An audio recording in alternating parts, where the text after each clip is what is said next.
25 cheap meals our grandparents ate to survive. The question of what constituted an average family dinner in generations past elicits a nostalgic image of simple, hearty meals, a far cry from the convenience foods of today. Long before the advent of fast food or microwavable meals, our grandparents possessed an innate wisdom for transforming inexpensive ingredients into nourishing and comforting dishes. Think of rich gravy ladled over fluffy biscuits, hearty soups crafted from potato peels, or the ingenious amalgamation of any remaining scraps that could fill a hungry stomach. This journey takes us back to the warmth of Grandma's kitchen, unveiling 25 straightforward dishes that sustained an entire generation through periods of profound scarcity.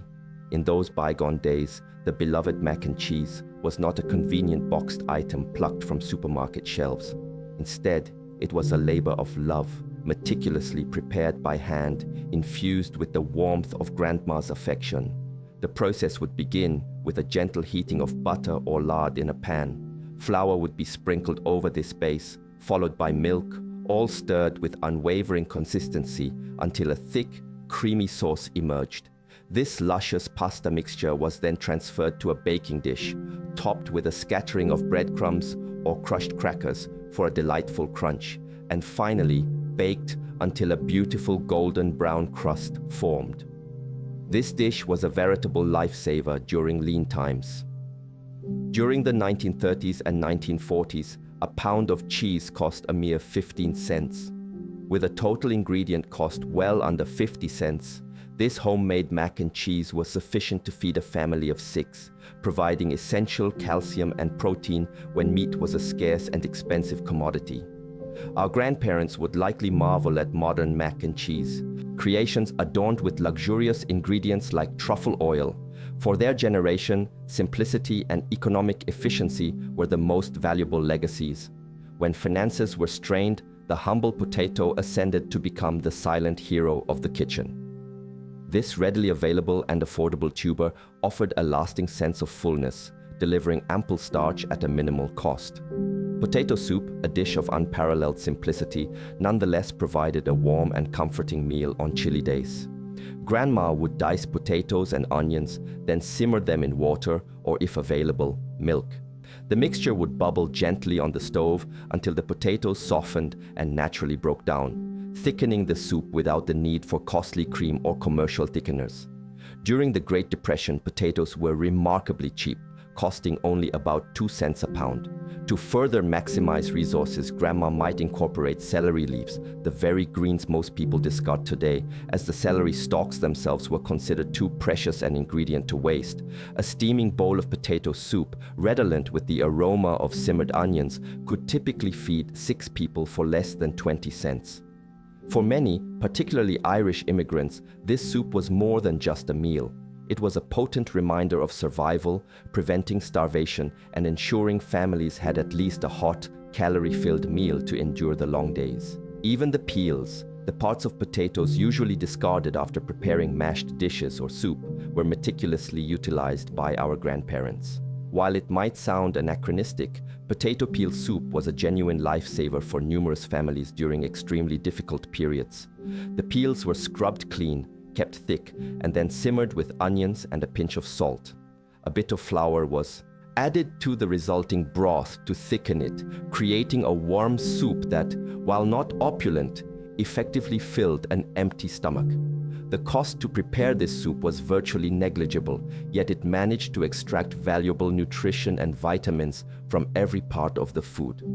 Government posters even encouraged its preparation during World War II as a means of maximizing precious food resources. This remarkable ingenuity in the face of scarcity is exemplified by water pie, a dish affectionately nicknamed depression pie or desperation pie. When milk, eggs, or cream, the cornerstones of most desserts, were beyond reach, Grandma still managed to conjure a touch of sweetness.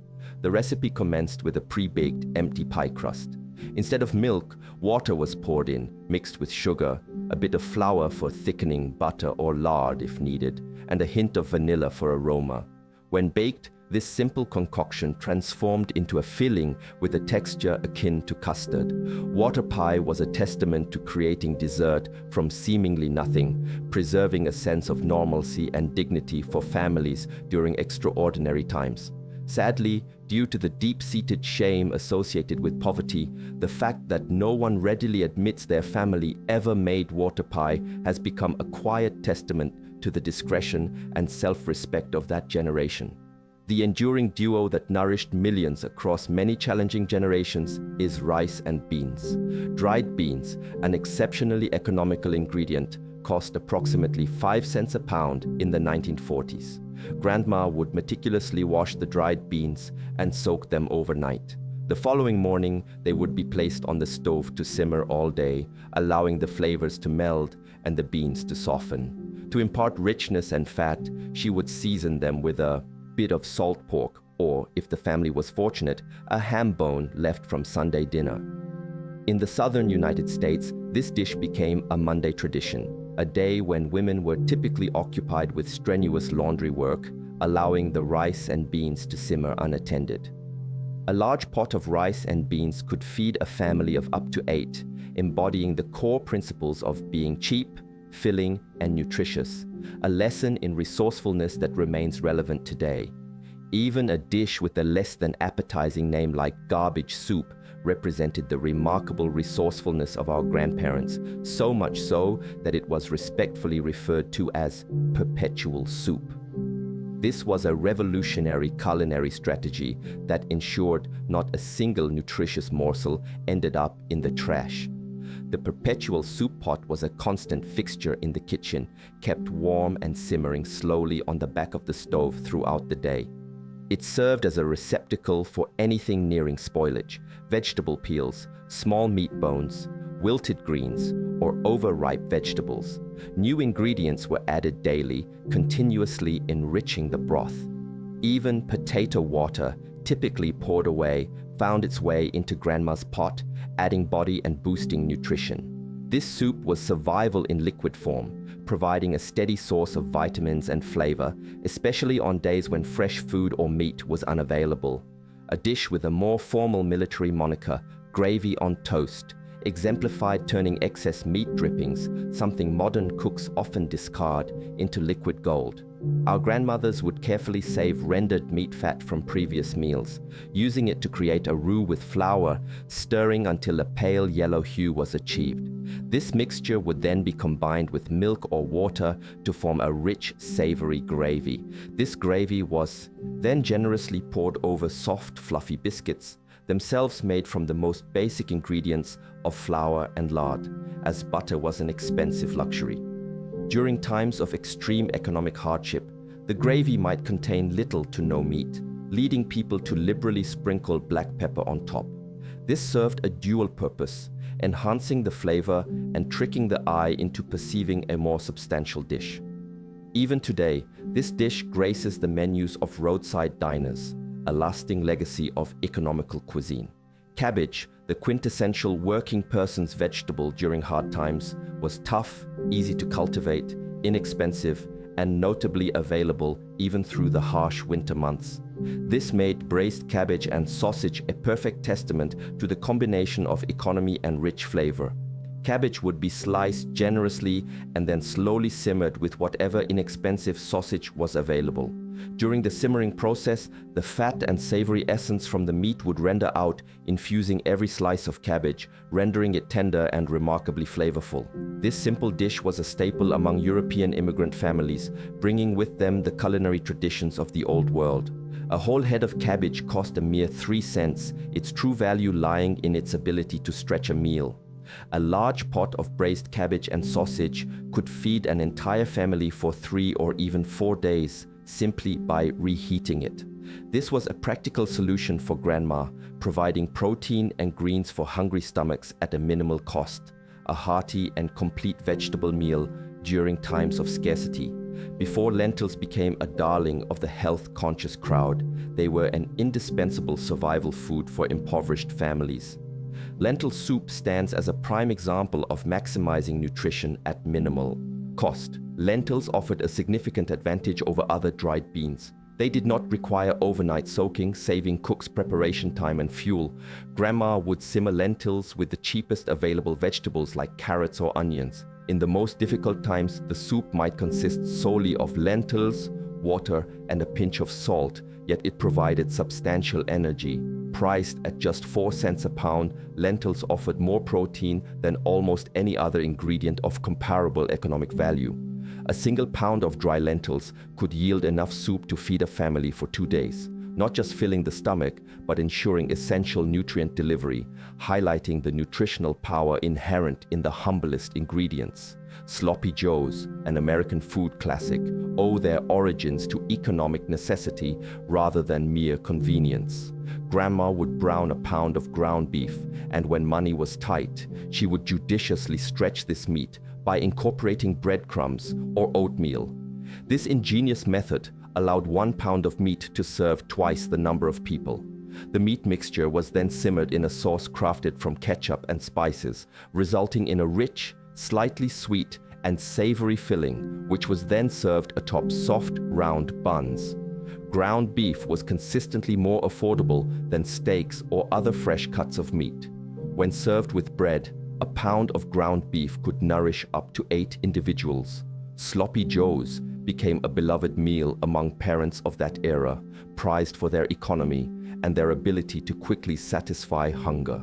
The sensation of biting into a bun overflowing with warm, saucy meat was a rare and satisfying experience. If these tales evoke warm recollections and honor the preceding generation, a like button press below the video will help preserve this precious legacy. When meat was an infrequent luxury, eggs stepped in as the primary protein source, effortlessly substituting for meat in daily meals. Egg salad sandwiches became a dietary staple, particularly during the rationing periods of World War II. To prepare them, hard-boiled eggs were mashed and combined with mayonnaise, which was often homemade to cut costs. Mustard, chopped pickles, salt, and pepper were added to enhance the flavor. This rich and savory mixture was then generously spread between 2 slices of bread.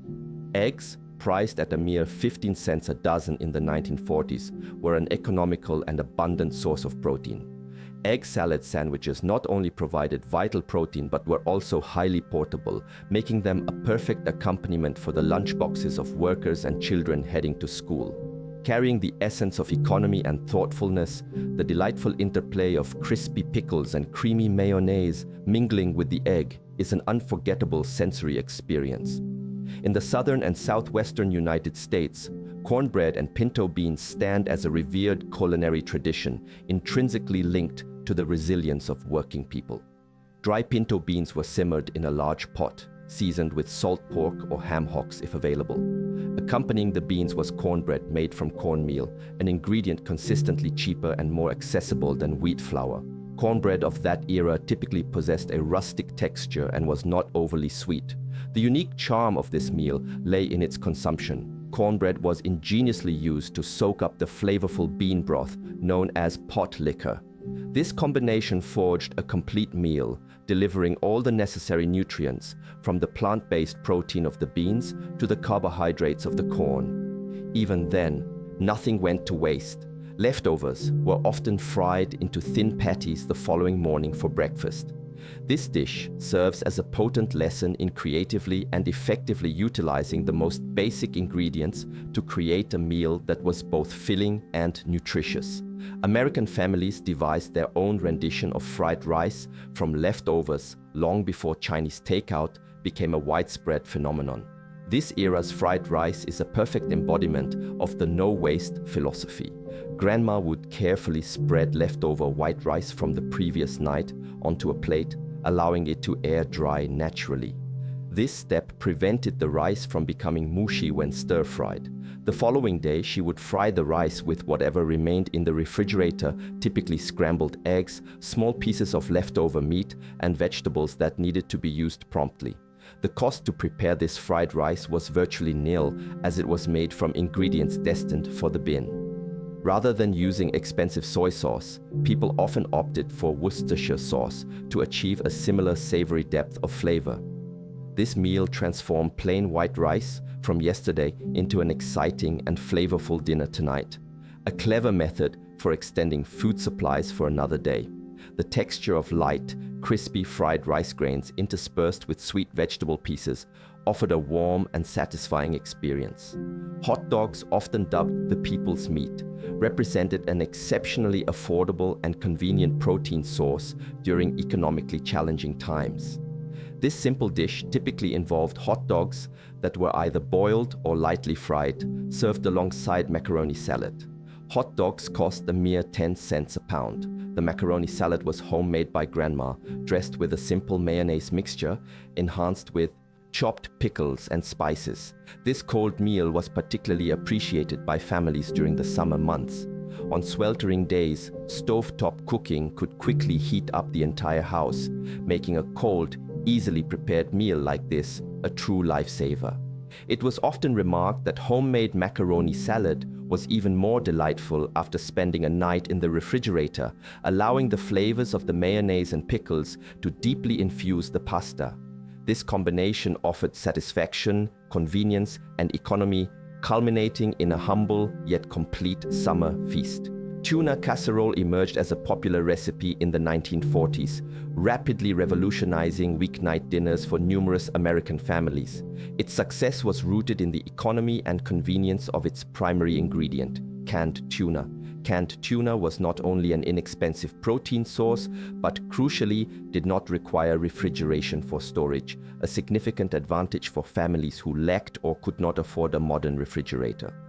This casserole was prepared by combining canned tuna with egg noodles, then incorporating canned cream of mushroom soup. The mixture was then transferred to a baking dish and baked, topped with crushed crackers for a delightful crispiness and an appealing golden hue. This tuna casserole had the capacity to feed 6 people for under 50 cents.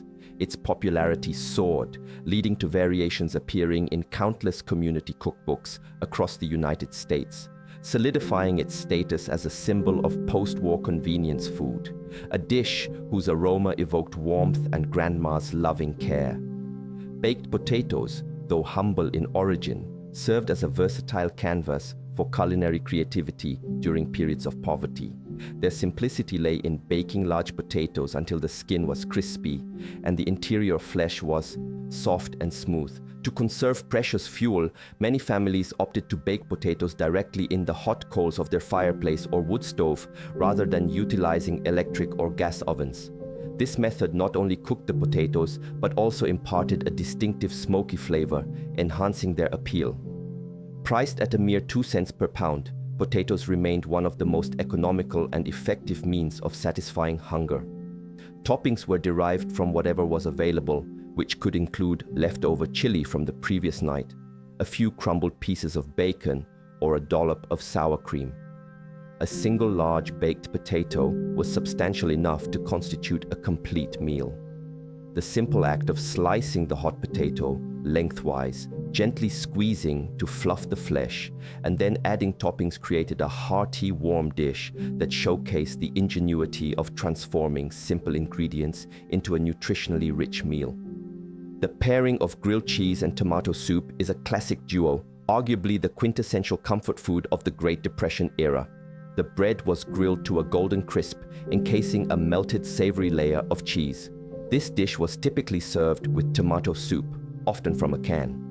Campbell's tomato soup was a popular choice, costing only 10 cents a can and capable of being diluted to serve 4 people. During World War II, when butter was rationed and scarce, families discovered a brilliant workaround. They spread mayonnaise on the bread instead of butter for grilling. Mayonnaise not only proved more economical, but also produced a crispier, more golden crust. The tomato soup played a vital role in cutting through the richness of the cheese, creating a balanced, cozy, and incredibly satisfying meal that provided solace during difficult times. Stuffed peppers represented a clever strategy employed by Grandma to utilize leftover rice and stretch a modest amount of ground meat. This dish transformed a humble portion of meat into a complete and visually appealing meal, imbuing dinner with a sense of specialness. Large bell peppers were hollowed out and then filled with a mixture of cooked rice, ground beef or pork, and seasonings. To enhance volume while maintaining economy, the filling was often augmented with breadcrumbs soaked in milk or water. Families with gardens often cultivated bell peppers specifically for this dish, thereby reducing vegetable expenses. Once stuffed, the peppers were slowly baked in a simple tomato sauce. Each stuffed pepper was a self-contained meal, incorporating vegetables, grains from the rice, and protein. The enticing aroma of tomato sauce and baked peppers permeating the house signaled a hearty dinner. This dish stands as a symbol of thoughtfulness and resource maximization, highlighting the ingenuity of women in transforming inexpensive food into a cherished meal. The true magic of beef stew lies in its ability to transform tough, inexpensive cuts of meat into a tender, delicious, and hearty meal. Instead of opting for costly steaks, Grandma would purchase stew meat, the scraps and sinewy pieces that butchers couldn't sell as prime cuts. The meat was quickly seared to lock in flavor, then slow simmered with the most affordable vegetables like potatoes, carrots, and onions. The key to this dish was patience. The meat required hours of slow simmering on the stove until the tough fibers yielded to a melt-in-your-mouth tenderness. The comforting aroma of simmering beef stew filled the house on cold days, evoking a rare sense of warmth and abundance. A pot of beef stew could feed an entire family for days, simply by reheating and serving with rustic bread, offering a perfect balance of protein, starch, and vegetables. A simple yet complete meal. Tater tot casserole holds a particularly cherished place in the culinary landscape of the American Midwest, gaining popularity in the 1950s with the affordability of frozen foods and canned soups. This dish conveyed a sense of modernity and convenience while still adhering to essential economic principles. The recipe involves ground beef mixed with canned soup, typically cream of mushroom, then covered with frozen potato tots, arranged in neat rows. Like many other ground meat dishes, this casserole was highly economical, with 1 pound of ground beef capable of feeding up to 8 people when combined with other ingredients. Tater tot casserole became an indispensable presence at community gatherings and church potlucks, so much so that it was said there were invariably at least 3 different versions of this casserole at any given event. On the roster of survival meals, peanut butter and jelly sandwiches, while seemingly simple, represent a truly economical protein source. Crucially, peanut butter did not spoil and required no refrigeration. This dish sustained countless children during the Great Depression. Grandma would apply a generous layer of peanut butter, followed by jelly. The jelly was often crafted from wild berries gathered in season or from the most affordable fruit available for purchase. A jar of peanut butter cost around 25 cents at the time and could yield dozens of sandwiches. This simple combination quickly provided essential protein, fat, and carbohydrates. It was not only nutritious and inexpensive, but also a potent symbol of normalcy, a familiar food that helped children navigate lean years. Cabbage rolls are a traditional dish hailing from the Old World, brought to America by Eastern European immigrants. Similar to stuffed peppers, this was an excellent method for stretching a small amount of meat using starch and vegetables. Cabbage leaves were briefly blanched in hot water to soften them, making them pliable for rolling. The filling consisted of ground meat mixed with cooked rice.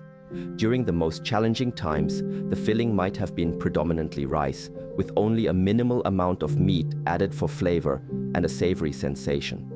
The cabbage rolls were then slow simmered in tomato sauce.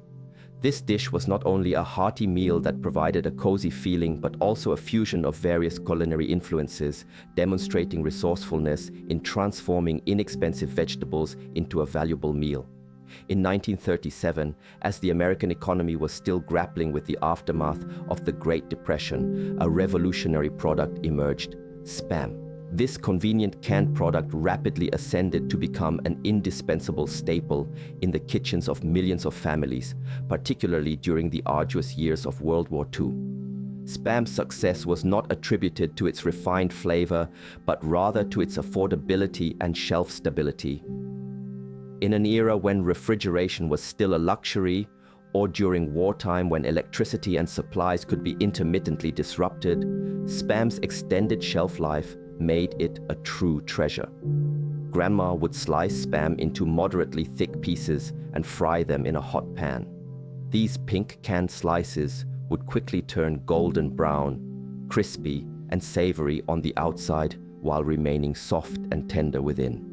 This crispy fried Spam was often served with scrambled eggs for breakfast, providing instant fat and protein, or sandwiched between two slices of rustic bread for a filling lunch. Priced at only 25 cents a can, Spam offered a vital source of protein, salt, and fat, helping families maintain energy for their work.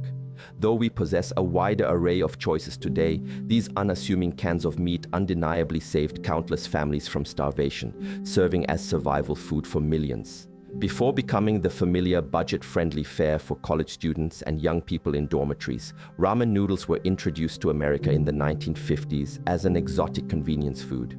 Initially an adaptation of imported cuisine, it was quickly embraced by working families due to its economy and rapid preparation time. Packaged ramen was a small miracle. A few minutes and some hot water yielded a satisfying bowl of hot noodles. However, our grandmothers did not merely follow package instructions. They applied their kitchen acumen to elevate this simple dry noodle dish into a more nutritious meal. She often cooked the noodles in broth, enhanced by the included flavor packet, or, to maximize savings, used inexpensive chicken bouillon cubes to create a rich broth. To bolster the protein and greens content, she frequently found ways to add more. If the family had a small garden or even a window box, she would chop up some scallions. A particularly popular trick was to crack a beaten egg directly into the simmering soup pot, where it would instantly form soft, silky protein ribbons, significantly enriching and enhancing the soup's nutritional value. The hot broth, redolent with the aroma of egg and scallions, transformed this simple bowl of noodles into what felt like a complete warm meal that effectively satisfied hunger. Spaghetti and marinara sauce evolved into a cozy and economical dish, an indispensable element of American cuisine, largely due to the contributions of Italian immigrants. They imparted an invaluable lesson to their American neighbors. Exceptional food does not necessitate expensive ingredients. Rather, it requires care and creativity in the cooking process. Marinara sauce embodies simplicity and economy, primarily composed of canned tomatoes, an ingredient that is consistently affordable and available year-round. Canned tomatoes cost a mere 10 cents a can, an exceptionally accessible price point for forming the foundation of a substantial meal. Grandma would simmer the marinara sauce on the stove, incorporating basic seasonings such as garlic, basil, and oregano. This slow simmering process allowed the flavors of the tomatoes and spices to meld deeply, creating a rich, warm sauce. Pasta itself is an extremely economical starch. A pound of pasta cost approximately 15 cents and was sufficient to feed 6 people. This dish represented an ideal meal for stretching budgets while still providing the necessary starch to maintain a prolonged sense of fullness, proving that familial satisfaction and satiety were not contingent upon the intrinsic value of the ingredients. While many American families gravitated towards canned meats or dried beans, immigrants from the Middle East introduced another cost-effective and highly efficient protein solution, shakshuka. This is an economical dish that centers on eggs as its primary protein source.